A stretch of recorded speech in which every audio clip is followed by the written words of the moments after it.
In the modern world, divorce proceedings can be exhausting, costly, and emotionally draining. In the Middle Ages, trying to end your marriage was a much bloodier affair, sometimes literally. Throughout history, particularly in medieval Germany, there was a method that determined the fate of couples in conflict. The divorce duel, or as it was officially known, the marriage duel. The realities of marriage and divorce in the Middle Ages. In medieval Europe, marriage was a sacrament blessed by the Church and considered virtually indissoluble. Under the influence of the Roman Catholic Church, marriage lasted until death do us part. There was no such thing as simply saying, "We can't get along, let's split up." So how did people end their marriages? Actually, legally, it wasn't divorce, but rather annulment that was possible. That is, declaring the marriage as if it had never existed from the beginning. For this, very valid reasons were needed. Impotence, male inadequacy, a pre-existing illness or accident preventing sexual intercourse. Close kinship, the spouses being closer relatives than the degree specified by the Church. Coercion, the marriage having been forced. As you can see, the options were limited. This limitation led to a search for a more radical way to resolve major disagreements between couples. And this way came from the practice of trial by combat. Trial by combat, judgment of God. The legal system in the Middle Ages was very different from today's. Lawsuits and witnesses were not always sufficient. This is where the idea of the judgment of God, Judicium Dei, came into play. People believed that God would help the innocent and ensure they won the duel. This was called trial by combat. When there was a dispute, the parties would engage in physical combat. Whoever won was believed to have been proven right by God.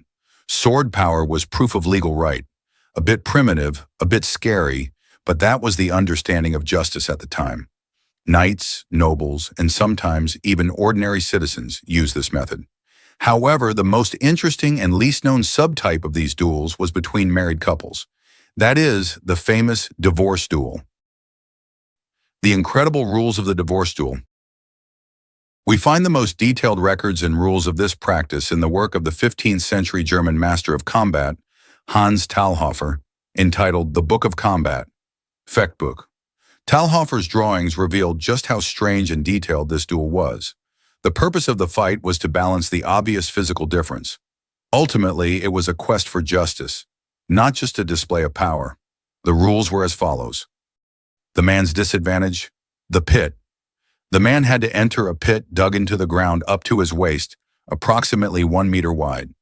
This eliminated his ability to move. The man's weapon. He usually had 1 or 3 short wooden sticks or clubs. Some records mention weapons with spherical, mace-like ends. The man's extra obstacle. One of the husband's arms was tied behind his back, so he had to fight with one hand and his lower body immobilized. The woman's advantage, free movement. The woman could move freely around the pit. She could gain an advantage by circling her opponent. The woman's weapon. Women were usually given stones weighing 4 to 8 kilograms, wrapped in a cloth bag or sock. This was a highly effective weapon that could be swung like a modern sling or mace. Penalty system. If the husband touched the edge of the pit with his hand or arm, he would lose 1 stick as a penalty. If he broke the rules 3 times, he would be left without a weapon. These rules aim to create an incredibly egalitarian environment for the conditions of the time. The woman had the advantage of free movement and a powerful, flexible weapon. The man had the disadvantage of having to stand still and having limited weapons. Details of the fight and Talhoffer's tactics. Talhoffer's manual contained not only the rules, but also tactics. Male tactics. Defense-oriented. The way for the man to survive was to use his sticks wisely and block the woman's attacks, pulling into the pit. The most aggressive and risky tactic was to use the woman's circling motion to suddenly lunge and try to pull her into the pit. If he could get the woman to fall into the pit, he would gain a significant advantage. Using limited space. When the woman approached, he would use his club like a shield and try to strike her legs or lower body. Women's tactics. Speed and range. The woman had to constantly change position, using her freedom of movement to eliminate any chance of the man climbing out of the pit or reaching her. The power of the stone bag. The most effective strikes were to swing the stone-filled bag and hit the man on the head, neck, or shoulders. This could cause much more damage than a stick. Creating exhaustion. To tire the man out, she had to keep moving and distract his attention.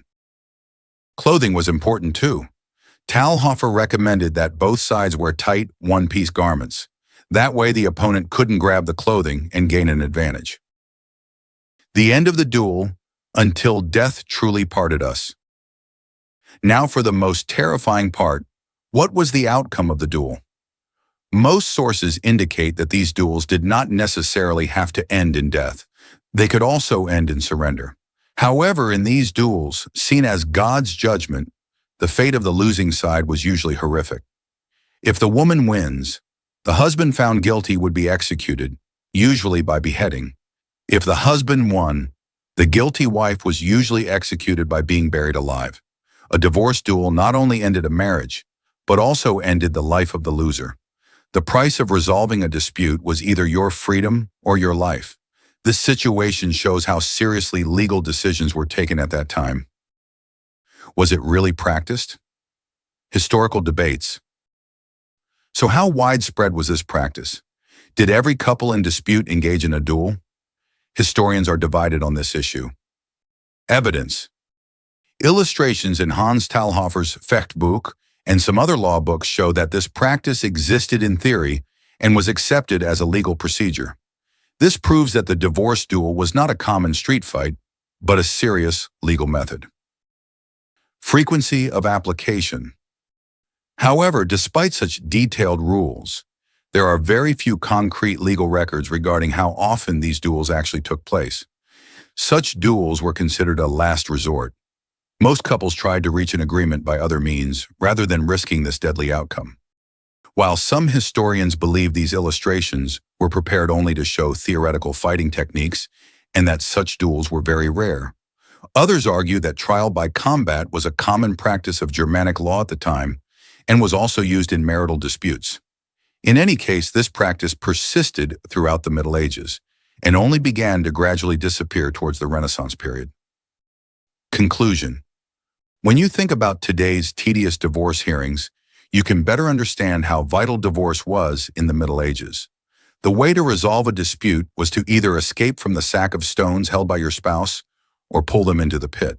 The divorce duel is a striking example of how strange, cruel, and yet, within its own rules, egalitarian the medieval legal system could be. It's an incredible story from the depths of history that compels us to appreciate the value of modern justice and legal systems once again. If you like the video, don't forget to hit the like button and share this bizarre historical fact with your friends. See you on the next historical adventure. Take care.